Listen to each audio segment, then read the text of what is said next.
with Australia's case, I think the whole world is sort of watching Australia as a case study, as to see how, and obviously we've seen articles come out with young people using VPNs to bypass. and young people are so smart, like they grown up in a tech savvy, they don't know what life is like without technology, so they'll find ways around any sort of legislation. Because of the difference in digital literacy amongst the different generations, I think that's more reason for the government to come along, not take away freedoms and smash through privacy, but to somehow stack the cards a little bit more in the parents' favour, to be like, this is how we can actually help support you. And I think a part of it around the conversation is social norming. So you've got this situation where this generation, they could go down kicking and screaming and still 80% of them be on social media. But the next generation coming through, where the default is, say, an under 16 social media ban, well, then the social norm is going to be a lot different. What would the balance be there with governments needing to protect the vulnerable in our societies? Because there are all kinds of examples where government has stepped in, and we maybe can get into some of that tension now. The concept of protecting young people is a positive concept, but is it actually effective when it comes to legislative drafting? And in this case, I think it's entirely not.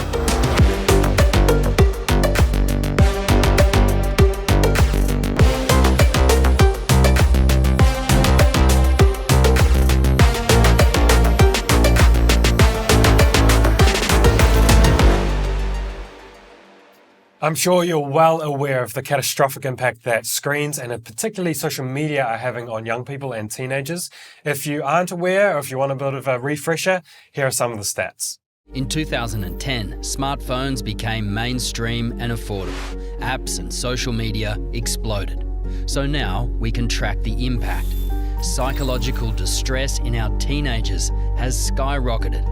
And look at the dates. It's all after the 2010 smartphone revolution. Mental illness through the roof. Hospitalizations for mental health, girls up 81%. Self-harm, huge increases for kids aged 10 to 12. The percentage of children sleeping less than 7 hours a night, look at that, all since 2010. The only graph that goes down. The time kids spend with their friends face to face.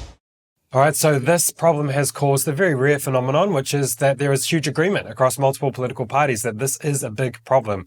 The controversy comes and the disagreement begins when we discuss how we should solve this problem. One of those solutions that has been brought in Australia end of last year was the under 16 social media ban. The current New Zealand government are looking to do something similar, very similar in fact, and that is to really put the onus on the social media companies individually so that they take reasonable steps to verify the age of the people using their apps. Whether this is a good solution, a mixed bag, we're going to discuss that today on the panel. We have a range of views here today for you, so I'm sure there'll be plenty to chew on, but we'll start to my far right.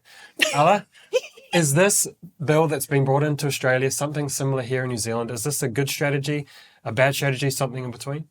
I think the intention of this bill is good. I like you said earlier, I agree that there are harms from social media. I do want to say that I don't know if correlation in terms of what we've just watched means causation. So yes, social media is one part of the picture, but there are other factors that may contribute to, I guess, the mental distress or psychological distress, anxiety that young people are experiencing. So I'm not fully sold that social media is the sole source of lots of, I guess, the outcomes that we're seeing with young people. It might play a bigger role in other factors like, I don't know, their sense of community or relationships with parents, what are they like at school, etc. But I think, I don't know if banning is going to solve the issue. I think it's a step in a positive direction of doing something about the harms of social media.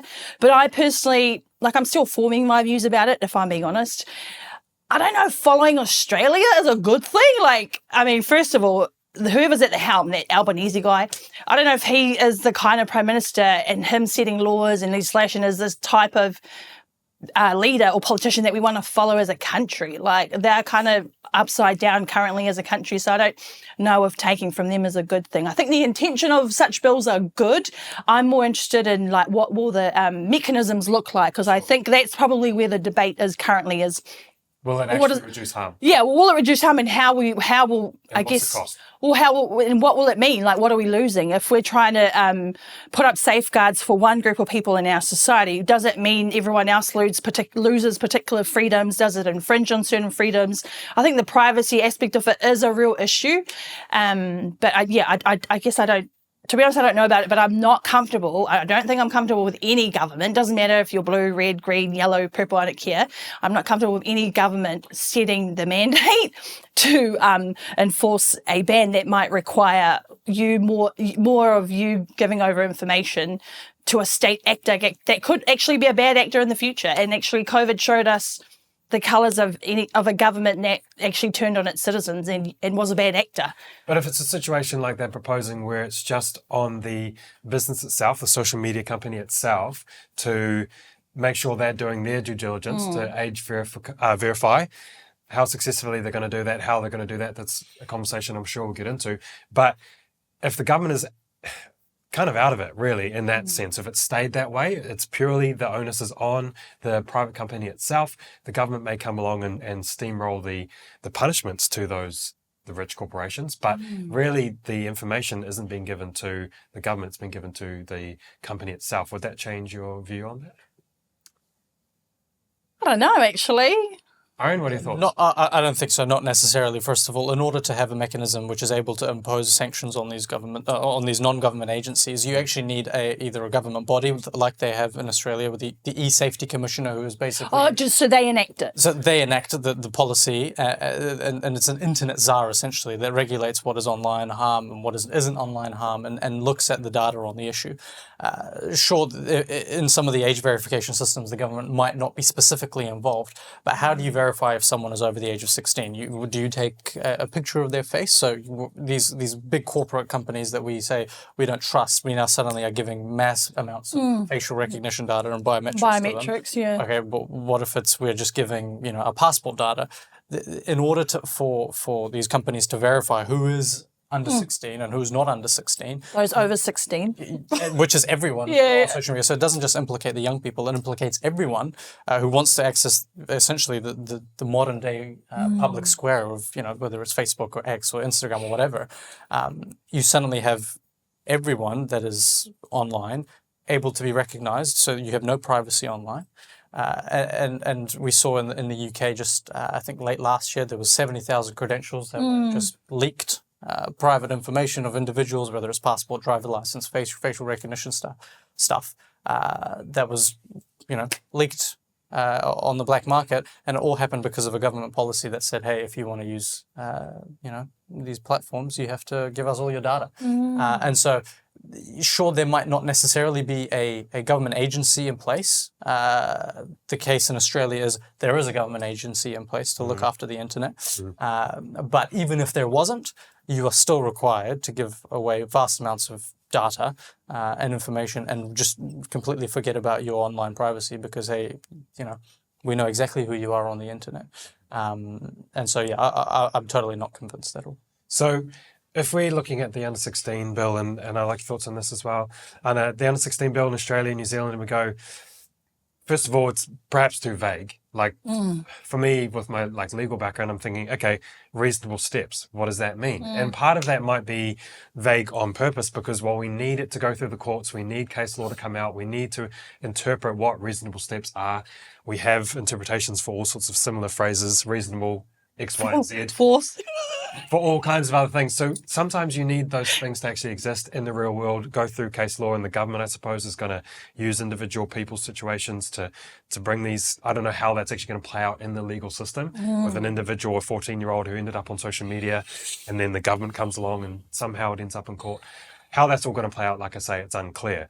But if maybe that has too many, if that's a can of worms, what about over in the States where you have the App Store Accountability Bill focused in on, I think it's Texas, I think Utah brought it in or tried to, but definitely Texas, where you had right at the App Store level, so not each individual onus on all the different social media companies, because what is a social media company? I'm sure once there's bans, there'll be 100 more. It's like playing whack-a-mole, I would imagine. But if you had it at the App Store level, where you have granted them access to your personal information anyway, and this is your birthday, right? This is just how old you are. So one time when the parent sets up that phone, whether it's App Store or Google Play, where they're saying this is how old the child is, and then that should hopefully stop the dam up the creek. That's the argument that I've seen. Is that perhaps a better approach? I don't know, what do you think? Yeah, I think I think the bill, as Aaron and Alo said, the intention is there, but I guess it comes back to the regulatory practicalities of what the law was going to look like. Yeah, but I think that's a good idea. I think one of the other solutions that I've seen pop up when we're looking at social media ban is around because the social media companies changed it from an algorithm that was based on chronological order, and now it's based on like interest and engagement, and so then that feeds into and perpetuating what young people are seeing. And so whether regulation on algorithms, but I don't know what that's going to look like as well. It's all tedious, all of the different. So I think with Australia's case, I think the whole world is sort of watching Australia as a case study, as to see how, and obviously we've seen articles come out with young people using VPNs to bypass. and young people are so smart. Like they grown up in a tech savvy. You know, they don't know what life is like without technology, and so they'll find ways around any sort of legislation. But I think one of the big questions we should be asking ourselves is when laws, when laws are trying to take over the roles of parents, I think that there's a question mark there as well. So I think the intention is great, but I do think it's a bit of a Trojan horse, the social media under 16 ban. Okay. Trojan horse for what? A Trojan horse for digital surveillance and loss of freedom of speech and censorship. And if you look at governments around the world have been trying to attack big tech, and this is an attack on big tech. I'm not saying that it's a bad thing or a good thing. I'm just saying it's an avenue for them to hold big tech to account for certain things. And children are often the most ideal. That's why when you talk about child poverty, you don't talk about family poverty, because if a child's in poverty, it's a whole family. You talk about child poverty because you can sell that. Where it's so easy to sell, Yeah, where if you said like, because it's not just young, we can protect young people. There's sort of a mandate as a society to do that. I know what the point is, but I hope you've understood it. It's very true. So you're saying that you can kind of pull on the heartstrings a little bit with the compassion towards children and try to sneak some things in the back door without anyone looking. It's like, look over there, the children are in danger. And then, but what would the balance be there with governments needing to protect the vulnerable in our societies? Because there are all kinds of examples where government has stepped in. And we maybe can get into some of that tension now. I'd be interested to know what your thoughts are in that tension between parental responsibility and government seeing something where big, powerful, rich companies are taking advantage of vulnerable people, and it is the government's responsibility to protect their community. A couple of things. We looked at some of those stats early on. One of the things that it makes us feel like is Mark Zuckerberg's coming to your house and forcing a phone down your child's throat. That's not what's happening. Parents are giving children their phone. At large, so children don't get phones out of nowhere. Second of all, what inevitably happens is, like we've seen in the UK, what we've seen in Europe, is you end up setting up these online regulators that say this is allowed online and this isn't allowed online. Look, in the UK, they've had 14,000 arrests because of speech that's both online and offline, just things that they said on X. The select committee inquiry that we did in New Zealand said, hey, we should copy the EU and the UK. Again, I'm not too fond of copying a country where they have unelected bureaucrats in positions of authority that can regulate what I see or what anyone sees on the internet. Yeah, I'm sorry. Sorry, and lastly, I'd say yes, there is a responsibility for the government or for communities to look after children.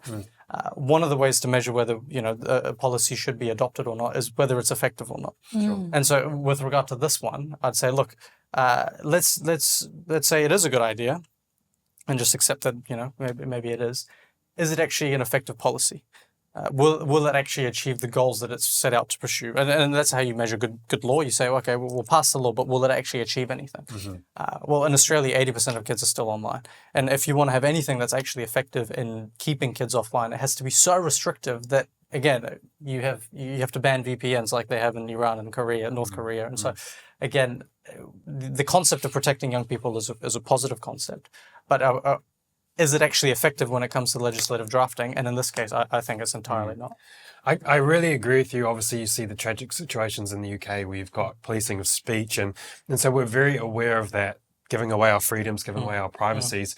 But I am also very passionate about this topic in general, in the sense that I see the huge harm that is taking place with social media. And so in my mind, right now where I sit, to be honest with you, I sit more in the sense of this to me feels like a, although more complicated, tobacco situation, alcohol situation, a situation where the government, for the betterment of the community, needs to decide, hey, the majority of parents have failed at this situation. We're seeing a just absolute pandemic of mental health suicide, and I believe the data shows that a huge driver of that is social media.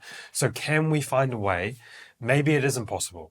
Maybe it is banning VPNs or ineffective policies, but maybe there is something in the middle, and that's why I bring up the App Accountability Bill, where we can, with very minimal freedoms given up, as in using the data that they already have, how old you are when you used your ID to sign up in the App Store, and the parent does that for the child. So no further freedoms, no further privacy is breached, but we can make a start on trying to stem the tide of social media just affecting our young people. That's where I personally sit.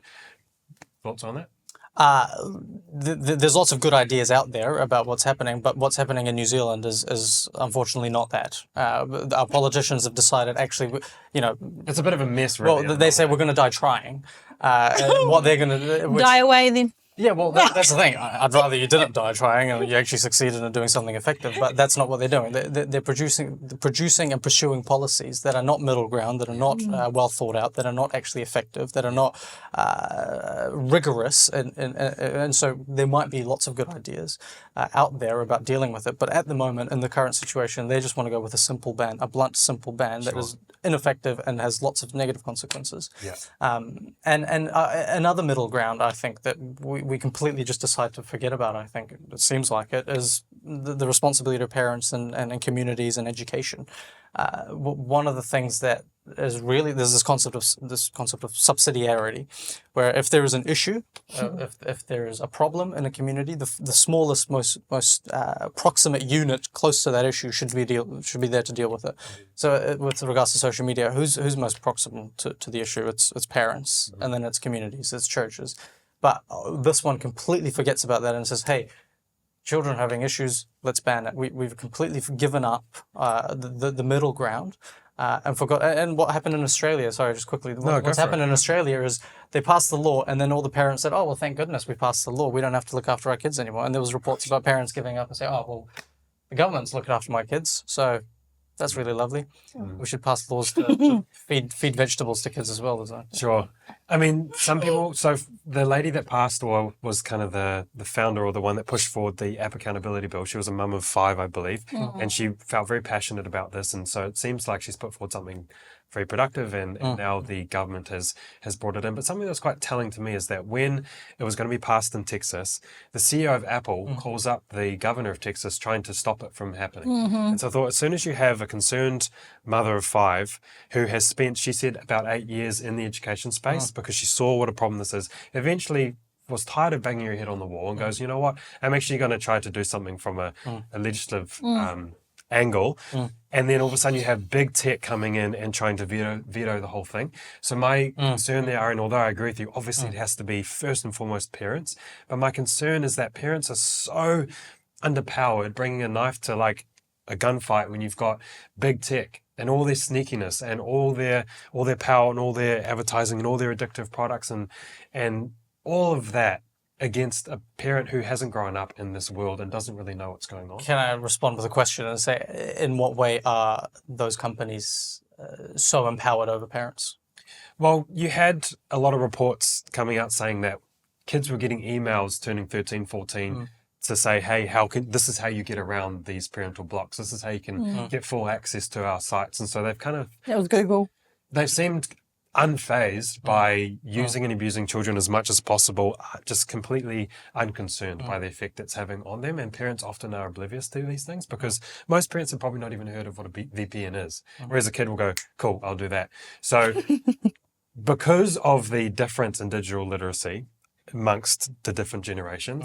I think that's more reason for the government to come along, not take away freedoms and smash through privacy, but to somehow stack the cards a little bit more in the parents' favour, to be like, this is how we can actually help support you. And I think a part of it around the conversation is social norming. So you've got this situation where this generation, it could be, they could go down kicking and screaming and still 80% of them be on social media. But the next generation coming through, where the default is, say, an under 16 social media ban, well, then the social norm is going to be a lot different. And then we might be able to actually start clawing back this situation, which is potentially way out of control. I think it's way out of control.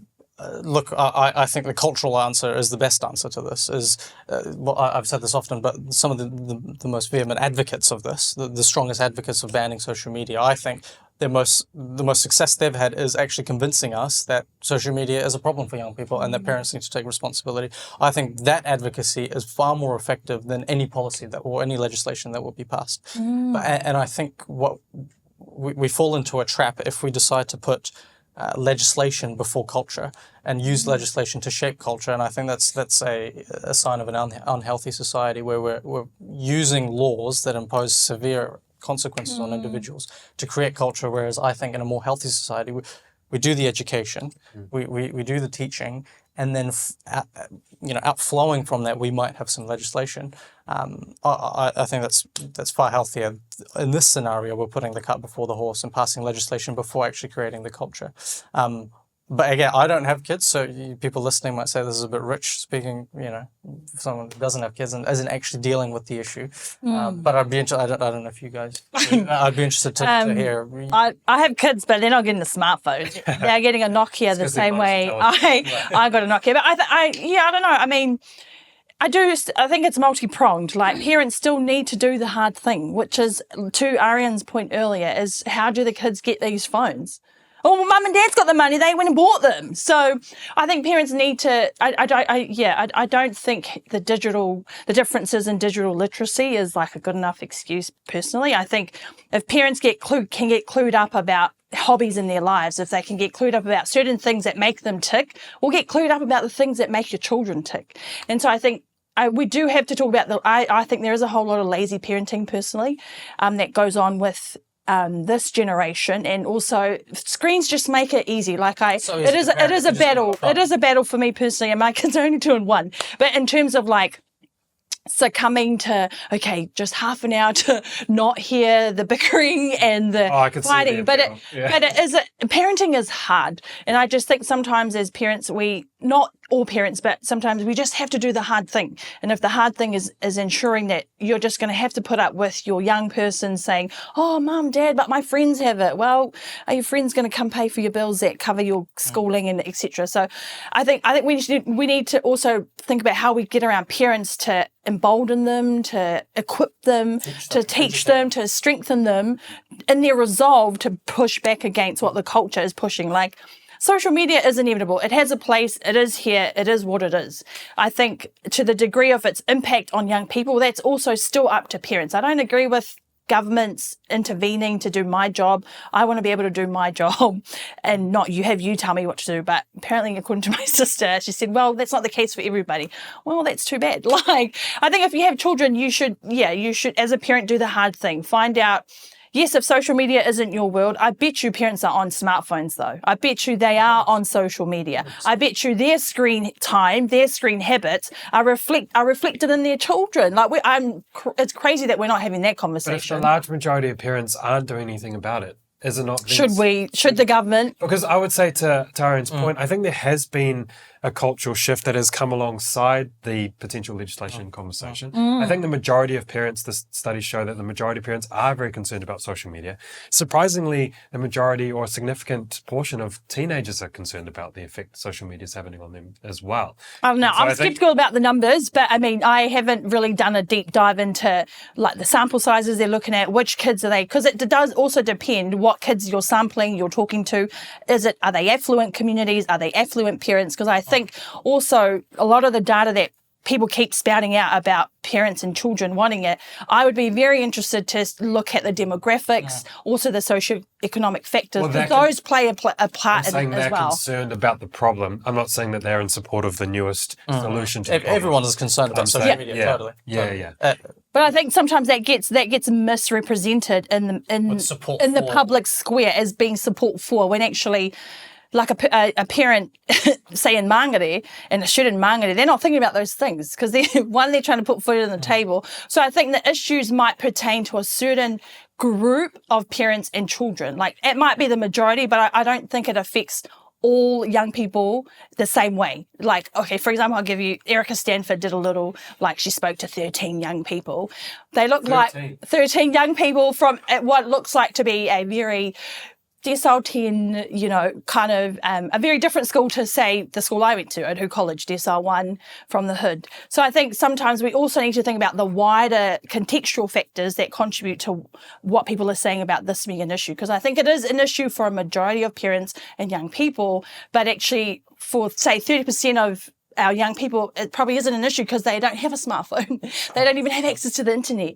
They are deep in poverty. They probably have only one income in their household. So I think sometimes conversations like this kind of rile me up in a bad way, because it diverts from some of the other actual real issues going on in New Zealand that we're like, oh, this one I've got to get on board because we've got to protect the children. Well, look at our abuse stats. Look at our poverty stats. Let's look at, like, all the other types of harms that our young people are experiencing. Well, we're not talking about that passionately too. So I think, I don't know. I'm not buying it, to be honest. Like, after having, it's very easy political points. It is. It's sort of peacocking. Legislation Yes. bans under 16s from social media, and suddenly all the harms are going to disappear. And look at me, I'm a caring, loving politician who cares about your children more than you care about your children. Yeah. So I haven't picked a side. I'm still learning about it, but I just think sometimes the attention is in the wrong place at the wrong time. Like, it is an election year.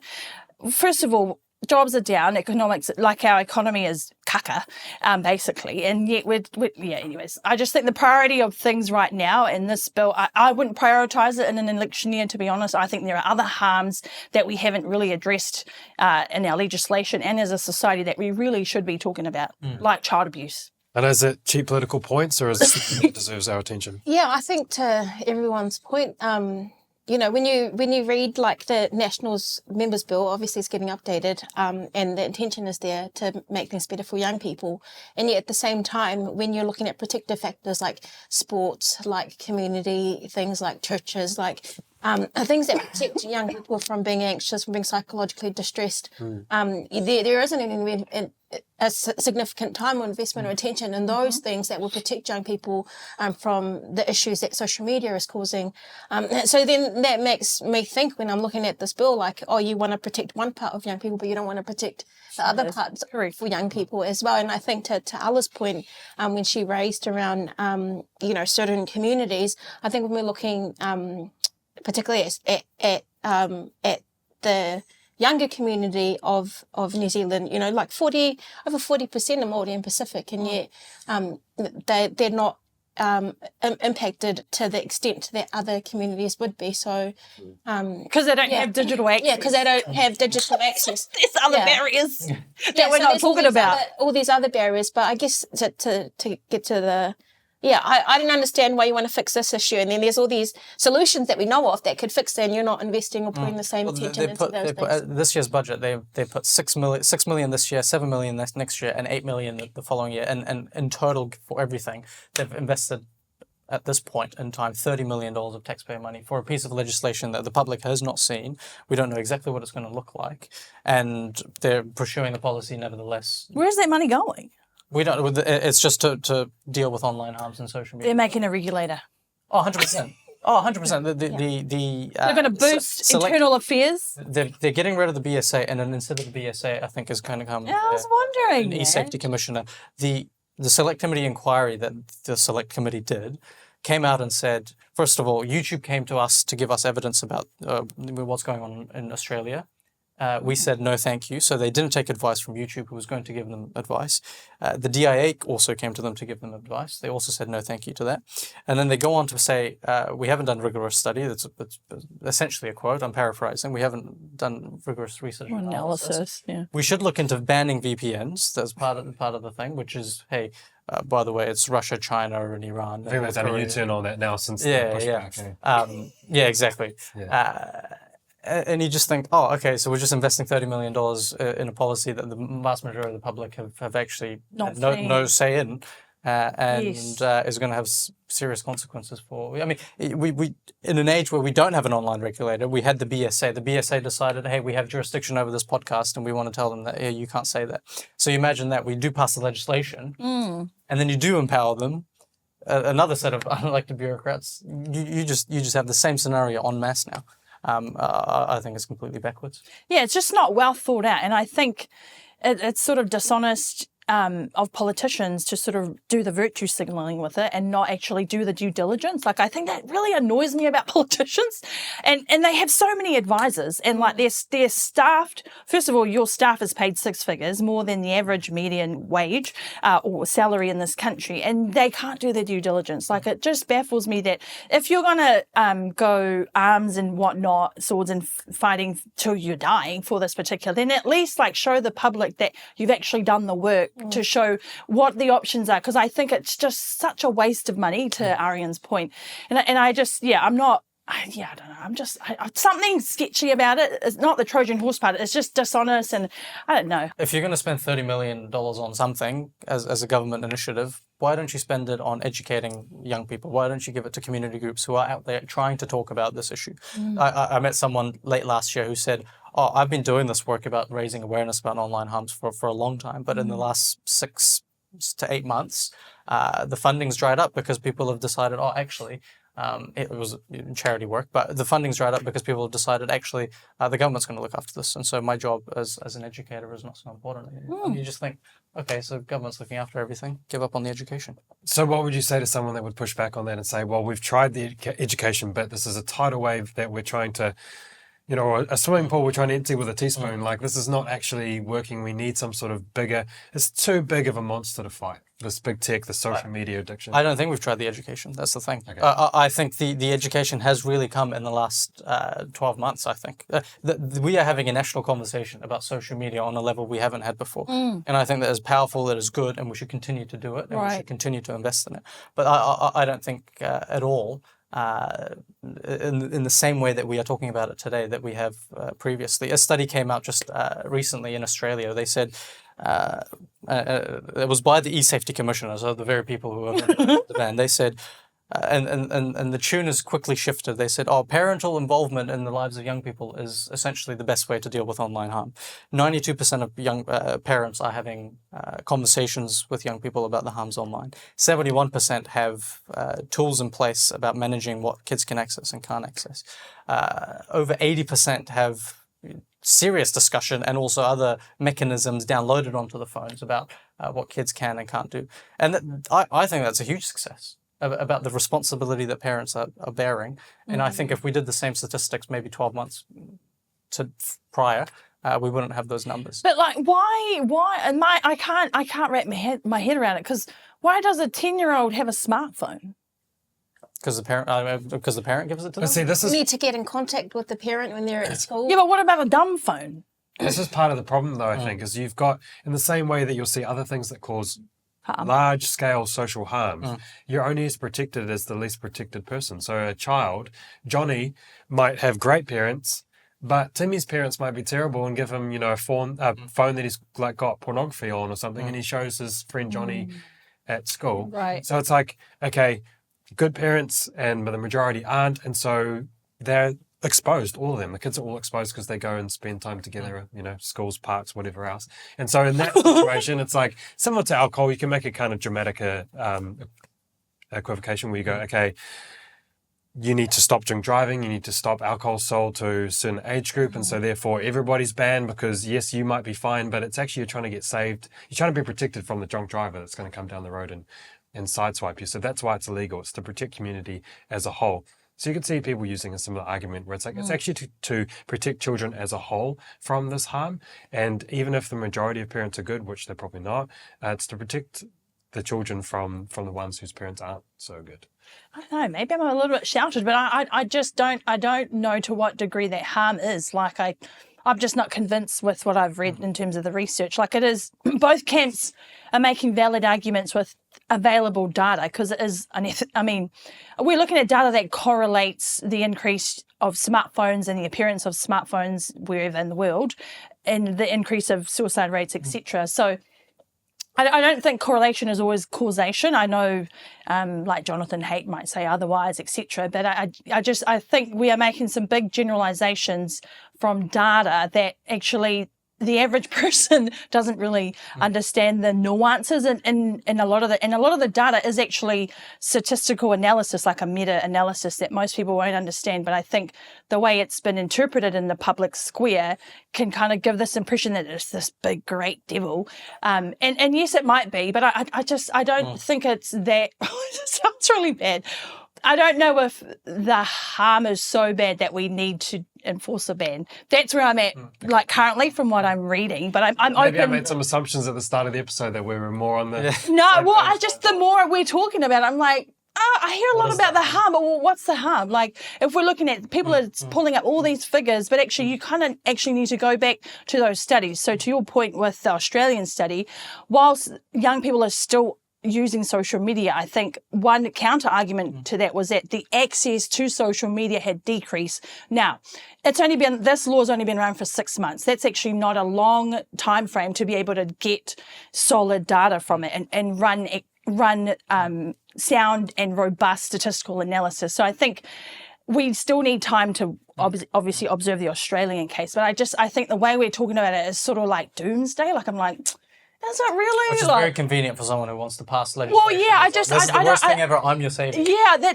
that's my sentiments. That's my personal opinion about it, and it just makes me even more like skeptical of like, well, what are they actually trying to push really? Like, children might be the frontline part of it, but actually, what are they trying to bring in, like digital ID? But most of the time, though, when you're dealing with politicians, you just got to take it in the stride to know. Of course, there's going to be personal vendettas and career moves and pride and all those other things on the line. But you just have to, in some ways, you have to push that aside a little bit and say, yeah, but is this a real problem? Which I am convinced that it is. Is this a real problem? And is this going to solve it? And at this point, for me personally, this is a very real problem, because I think that the correlation is very strong with the lack of sleep, the lack of time spent with real people, the lack of time spent with family, the significant spike in suicides, especially when you see the difference between the effect it's had on boys and girls, because girls just naturally are more prone to that social bullying side of things, like mind games, manipulation, reputation savaging. These are all things that... Which happens offline as well. It does happen offline, but... It's social media's just kind of brought it more to the forefront. Exactly. It's a breeding ground for girls in particular to do that. And so you're seeing this huge spike in effects, and particularly on girls. And so I'm concerned about those things, and I think it's actually very strong correlation. So then... However, I do think that the solutions that we are given at the moment, the before 16, are woefully inadequate, and at the moment we don't even fully know them. However, I'm very open to the app accountability approach that we've seen. That one seems like a more localized solution, that you don't have to give up more information. Like, obviously you yourself have put out information about personal information, but I think we talked about earlier about some of the mechanisms requiring more information out of you. Because I think once information's out there, it's hard to treat. You can't retrieve it. Like, it's lost, it's gone. However people want to use it, that's up to them. But I think, I don't think, this isn't a legislation that I'm comfortable that we rush just because it's an election year. I definitely think we should be waiting a little bit longer to watch how Australia goes about it. Because, I mean, if we know young people, they're going to find a way around it. Like, even though all those age restrictions on cigarettes, alcohol, the App Store, I think the kids will get around. Yeah, and there'll be adults enabling it. Well, this is what happens. Yeah, 100%. And another thing that happens is once these kids pretend to be adults to log on to social media, the algorithm is suddenly like, oh, you're an adult, you're an 18 plus. So the content Isn't it is suddenly happening already? worse. Yeah, in Australia, this is what's happening. You have what they call newly minted adults on the internet who are actually just 13, 14, 15, 16-year-olds who now have adult algorithms because they signed up as an 18-year-old. And you think, have we made the problem worse or have we actually fixed it? I think we've made the problem worse and we've decided we've solved it. Yeah, I've got nieces and nephews who have smartphones. How old are they? Do you want to tell the story? Like 15, definitely under 16, but for the purposes so that their parents can contact them. But they've got parental locks on their phone, so they can't even download any apps. Their parents have to do it. And then on all the apps, there's timers that the parents can control. So I do think it does come back to Ariane's point around the community. I think grassroots will always work better than legislation.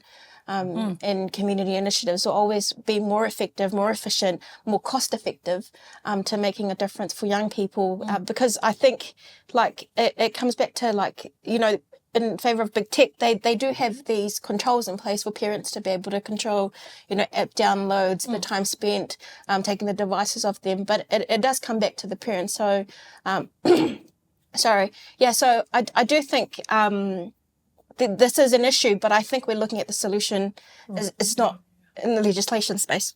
So if government legislation forces the majority of parents to take a more or wiser approach and proactive approach, we're actually now, as I say, going back to the app accountability, it's similar to what was just said by Anna. We've got every app needs to be approved by the parent, and that phone was set up, that app store was set up, the Play Store was set up with the knowledge of the age of the person that's using it straight away as verified by the parent. And that is all that is given, that information. That's the entirety of the information that's given. So if there was a situation or a way of doing that, would you then be more, Ariane, more inclined to... Well, I think you can already do that, can't you? Like as in, if I want to download something on my phone, I need my Face ID. Or I need you need a password or something. Hey, son, do you want, you want to download something? Give me your phone. I'll do it for you. Right. So that's already there. So if that was mandated legally and there's no extra information that was given, would that be something you're in support of or not? I don't think it'll make any difference because right now we already have it in system. And how would you enforce it? What is the punishment for a parent who decides, actually, I do want my son to have Instagram at the age of 15 or 16? Should the government come in and say, hey, actually, you should wait until your son is 18 to give them Well, that's probably the one thing that I do think is quite good about the before 16 is that the onus is completely on big tech. Because big tech are the ones that are making huge amounts of money off the addictions of young people, if you're to put it bluntly, which I think is accurate. And so all the onus is on them. The potential fines are on them. The potential legal action is on them. It's not on parents. It's not on the teenager. It's on big tech to actually take reasonable steps. And as I said before, my issues with the phrasing reasonable steps. But at least it's on them. You're not going to see parents taking through the laws. Which I think that is the problem, I would say to you, that we've shifted the problem and the responsibility away from parents and said, hey, it's not your fault. It's that guy's fault over there. And hey, I know you're trying your hardest when you're really not. So I shouldn't say that, but I've said it. When you're really not. This is counterculture, you're allowed to. Yeah. Well, I say that because I don't have kids. Yeah. But it's their problem and they have to solve it. You just keep doing what you're doing. When the answer is, no, you don't keep doing what you're doing. You actually figure out how to use social media yourself. You figure out how to educate your young people, figure out how to talk to them about it. And I think we just make the problem worse as we shift the responsibility away from the home and the parent to big tech. Big tech will continue to do what it does, but it's not forcing anyone onto their... no one is forced to download Instagram. I'm not forced to download Instagram. I'm not forced to download Facebook. I don't have children, but if I had children, they're not forced to do any of it. I just won't give them a phone with Instagram. That's a valuable conversation for me to process because in my mind, I'm seeing it as this is going to be a support to parents. Because some are fantastic, who are doing really well, who've already got it all in place. Some are just completely detached from what their children are doing online, and some are somewhere in between. Maybe the majority is somewhere in between and just need a little bit more education, but also support to help push back against some of the I would say, manipulation of big tech. So that's where I stand. So it's helpful to hear.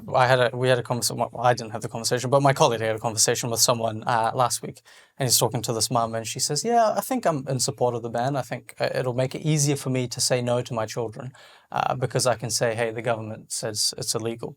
And I thought that is just a complete upside down approach to. That's lazy. But that's the social norming part, and I do have a bit of sympathy for parents in that regard. Yeah, because Nah.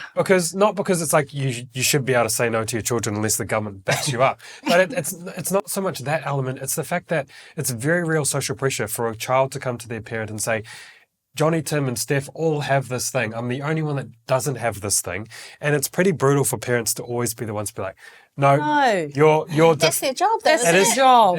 It is their job, but also when you have the support of the community around you, that makes it way easier. Like this that's is the thing. The government is not your Yeah, so- community. Like I don't. The state is not your community. But it is your community in so many other areas, and this is where the conversation is. It's like it is for drugs, it is for alcohol, it is for crime, it is for all these other things that cause social harm. And that's why the conversation is important, because we have to decide, is the social harm of social media reaching a point where it's worth government intervention? And so that's why we're having the conversation. And I'm leaning on yes, but not in the way that it's getting put forward. And I'm very sympathetic to the overreach, to the Trojan horse, to the privacy issues. But I'm so far optimistic that we can do this in a way that can limit breaches of harm and privacy. So, but I think that's why it's good to have the conversation, because we're allowed to disagree. And I think that is one good thing that's come from this current political environment, is that more and more people are having the conversation. So I hope you have something to chew on there. I hope you've got something to consider and to further the conversation in your own thoughts and your own mind. But as has been said on the panel, first and foremost, families, parents, and communities is key to be taking care of your children, to be making decisions for your children that are going to help them flourish, and to protect them from harm. And whether the government needs to get involved, well, we'll see, and let's decide together. But thank you for joining us this time, and we'll see you next time.